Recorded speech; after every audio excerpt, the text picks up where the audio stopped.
আজকে দুপুরে লাঞ্চ মেনুতে আছে এখানে দুটো রকম মানে দুটো মুসুরি আমি দিয়ে পরে সিদ্ধ করে নেবো, কারণ ইচ্ছে করছিল দুটো মিক্স করে খেতে, সেজন্য। আর পেঁয়াজ রসুন আমি দেবো না, আজকে একদম প্লেন মানে বলে না নিরামিষের মতন সেরকমই রান্নাবান্না হচ্ছে।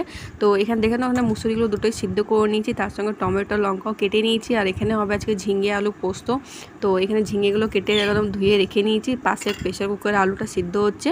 আর এখানে একদম সিম্পলভাবেই করছি। তো এখানে তেল দিয়ে নিয়েছি, দিয়ে একটু গোটা জিরে ফোড়ন দিয়ে নিয়েছি, টমেটোগুলোকে ফ্রাই করে নেবো। আর একটু জিরে গুঁড়ো, হলুদ, নুন, একটু গরম মশলা দিয়েছিলাম, শাহি গরম মশলা হালকা পাড়া সেন্টের জন্য, দিয়ে ভালো করে ফ্রাই করে ডালটাকে আমি এখানে ফ্রাই করে নিয়েছি। আর শেষে মা যেহেতু ভাতটাও শেষে মা করে দিয়েছিলো গরম গরম, তো আমি সবজিগুলোকে রেডি করে নিয়েছি। ডালটা সকাল সকাল করলাম, কারণ জল খাবারেও যেহেতু খাওয়া হয়ে যাবে সেজন্য অনেকটা করেছি। তো এখানে পুরো মেনুটা দেখে না, ডালটা হয়ে গেছে, পাশে ঝিঙে পোস্ত আমি করে নিয়েছি, যেহেতু আলুগুলো সিদ্ধ করে নিয়েছিলাম তাড়াতাড়ি সব হয়ে গেছে। সাথে ছিল কলমি শাক ভাজা, আর ভাতটা মানে আমি দিয়েছিল একদম গরম গরম ধোঁয়া ওঠা ভাত। কেমন লেগেছে মেনুটা অবশ্যই জানাবে।